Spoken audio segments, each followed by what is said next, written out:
અહેવાલ જોયા બાદ તમને ખ્યાલ આવી ગયો હશે કે કેટલા પ્રમાણમાં નકલી ઘી ઝડપાય છે, કયા કયા જિલ્લામાંથી ઝડપાય છે અને તેમાં કઈ કઈ ભેળસેળ કરવામાં આવતી હોય છે। ત્યારબાદ તમને એ પણ સવાલ થતો હશે કે જો તમારે નકલી ઘી કયું છે અને અસલી ઘી કયું છે એની પરખ કરવી હોય તો પછી કેવી રીતે કરી શકાય। એ જ વિગતો કેટલાક ગ્રાફિક્સ દ્વારા આપના સુધી પહોંચાડવી છે કે અસલી ઘી અને નકલી ઘીની ઓળખાણ કેવી રીતે કરવી।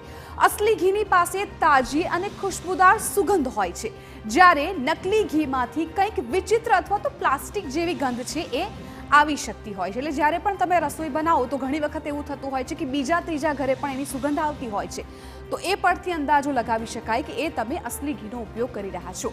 તળેલી વાનગીઓમાં અસલી ઘી ઓછી માત્રામાં પણ વધુ સુગંધ આપતી હોય છે, ઘી ખૂબ ઓછું હોય છે પણ એની સુગંધ વધારે હોય છે। જ્યારે નકલી ઘીની વાત કરીએ તો નકલી ઘી વધુ માત્રામાં હોવા છતાં સુવાસ નથી આવતી। એટલે ઘણી વખત રસોઈ બનાવતી વખતે આપણને એ પણ પ્રશ્ન થતો હોય છે કે ઘણું બધું ઘી નાખ્યું તો પણ એની સુગંધ કેમ નથી આવતી, તો એ ઘી નકલી હોઈ શકે છે। આ સિવાય 5 થી 6 કલાક ફ્રીજમાં રાખ્યા બાદ અસલી ઘી એક સમાન ગાઢ થઈ જાય છે, જ્યારે નકલી ઘી છે એ બે સ્તરમાં વેચાઈ જતું હોય છે, એ ભેગું નથી થતું હોતું, એ ગાઢ નથી થતું હોતું। જ્યારે અસલી ઘી છે એને તમે 5 થી 6 કલાક જો રાખી મૂકો છો તો પછી એ જામી જતું હોય છે। અસલી ઘી હાથ પર રગડતા જ ઓગળી પણ જતું હોય છે, એટલે જેટલું જલ્દી એ ગાઢ થાય છે, જામી જાય છે, એટલું જ જલ્દી તમે હાથ પર લો છો તો ફટાફટ એ પીગળી પણ જાય છે। જ્યારે નકલી ઘી છે એ ઓગળવામાં સમય લઈ લેતું હોય છે, એટલે આ તફાવત પણ ખૂબ મહત્વપૂર્ણ છે અને તમને તરત જ ખ્યાલ આવી જશે કે કયું ઘી અસલી છે અને કયું નકલી છે।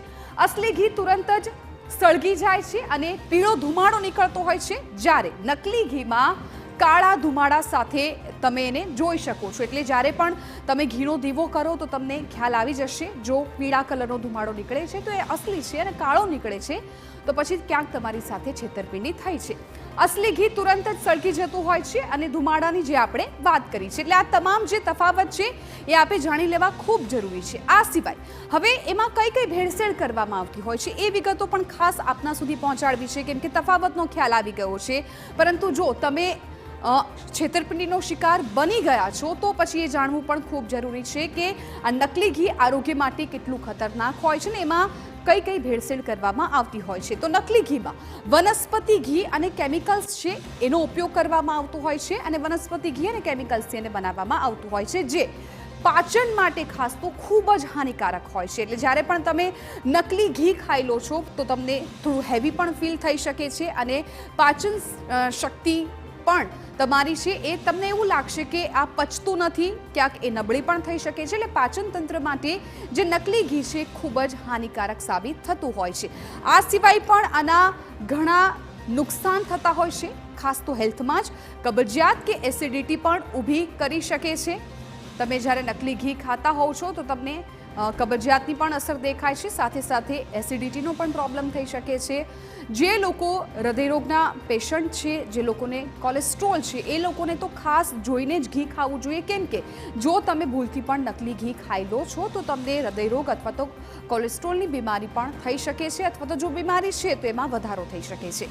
નકલી ઘી વધારે હાર્ડ ફેટ અને ટ્રાન્સ ફેટ છે એ ધરાવતું હોય છે, જેના કારણે તમને અપચો જેવા અનેક બીજા પ્રોબ્લેમ પણ થઈ શકતા હોય છે, અથવા તો તમને મેદસ્વીપણું પણ ફીલ થઈ શકે છે। હૃદયરોગનું જોખમ વધારી શકે છે અને કોલેસ્ટ્રોલ લેવલ પણ બગાડી શકે છે। જે પ્રમાણે આપણે અગાઉ પણ વાત કરી કે જે હૃદયના પેશન્ટ છે અથવા તો જેમને કોલેસ્ટ્રોલ છે એમને ખાસ જ્યારે પણ તમે ઘી ખાઓ છો તો ખૂબ ચોકસાઈપૂર્વક તમારે ખાવું જોઈએ, નહીં તો આ નકલી ઘી છે તમને વધારે પ્રમાણમાં નુકસાન કરી શકે છે।